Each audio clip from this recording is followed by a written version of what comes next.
গ্রাম বাংলার জীবনে অদ্ভুত সব ঘটনা লুকিয়ে আছে। এরকম একটা ঘটনা আমার এক পরিচিত কবিরাজ ভাইয়ের মুখে শুনেছিলাম। গল্পটা আজকে আপনাদের মাঝে শোনাতে চাই, যা শুনে আপনারা রীতিমতো অবাকই হবে। একদিন বিকেলে আমাদের বাড়িতে সবাই বসে গল্প করছিলাম। আমি সেই সময় আমার সেই পরিচিত কবিরাজ ভাইকে বললাম, কোনো অদ্ভুত ঘটনা বলুন তো। উনি একটু ভাবলেন এবং ভেবে বললেন, শোনো তাহলে। একবার আমার কাছে এমন একটা কেস এসেছিল যা আমার জীবনে ভুলবো না।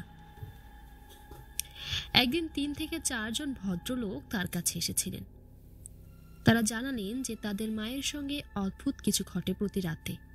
তারা বললেন, আমাদের মা প্রতি রাতে শূকরে পরিণত হন। অনেক জায়গায় গিয়েছি, অনেক চেষ্টা করেছি, কিন্তু কোনো সমাধান পাইনি। শেষে আপনার কথা শুনে আপনার কাছে এলাম।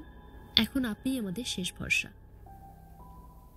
তাদের কথা শুনে কবিরাজ ভাই বললেন, তোমাদের সমস্যার সমাধান আমি করার চেষ্টা করব, তবে আমাকে কিছুদিন তোমাদের বাড়িতে থাকতে হবে। তখন তারা কবিরাজ ভাইকে তাদের বাড়িতে নিয়ে যেতে চাইলেন। কবিরাজ ভাই যখন তাদের বাড়িতে গেলেন, দেখলেন বাড়িটি বেশ ধনী পরিবারের মতোই। বাড়িটি দেখেই মনে হচ্ছে তাদের অনেক টাকা পয়সা আছে। তো মহিলার স্বামীও সব কথা কবিরাজ ভাইকে জানালেন। তিনি বললেন, আমার স্ত্রী অনেকদিন ধরে এই সমস্যায় ভুগছেন। আমরা এখন একসঙ্গে থাকিও না। তিনি এই অভিশাপ থেকেও মুক্তি চান। কবিরাজ ভাই পরিস্থিতি বুঝে মহিলার ঘরে থাকার সিদ্ধান্ত নিলেন। তখন তারাও রাজি হলো। তখন তার জন্য ঘরে একটা আলাদা খাটের ব্যবস্থা করা হলো।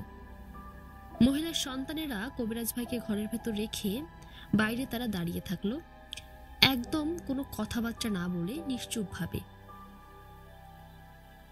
রাত গভীর হতে লাগলো।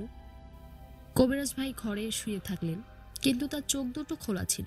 তিনি সর্বদাই সজাগ ছিলেন, কখন কি হয় তিনি লক্ষ্য করছিলেন যে কোনো অদ্ভুত ঘটনা ঘটছে কিনা।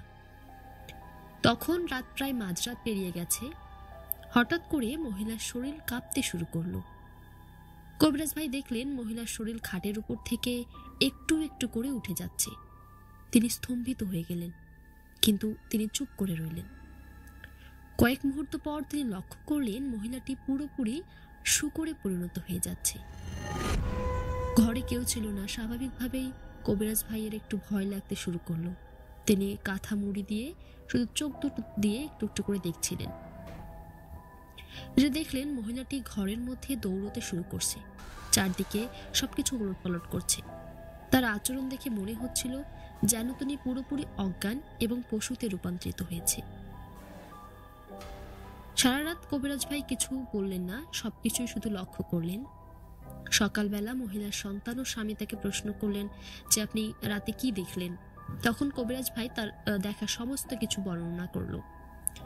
তারা তখন বললেন যে এই সমস্যা থেকে মুক্তির তো কোনো উপায় নিশ্চয়ই আছে।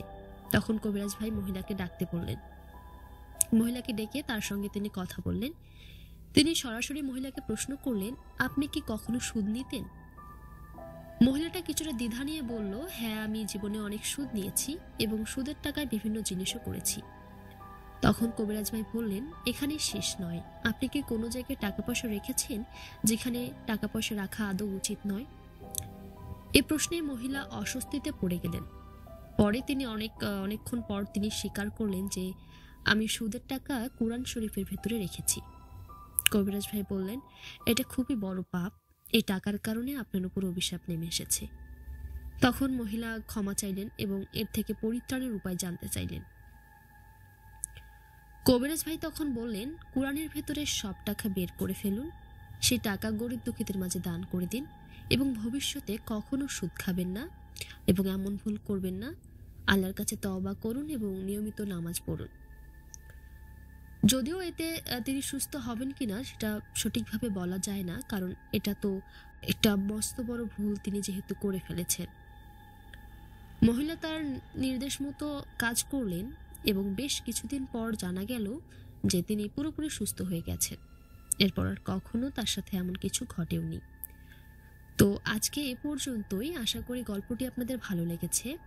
এমন আরও অদ্ভুত সব গল্প নিয়ে আমি আবারও আসবো।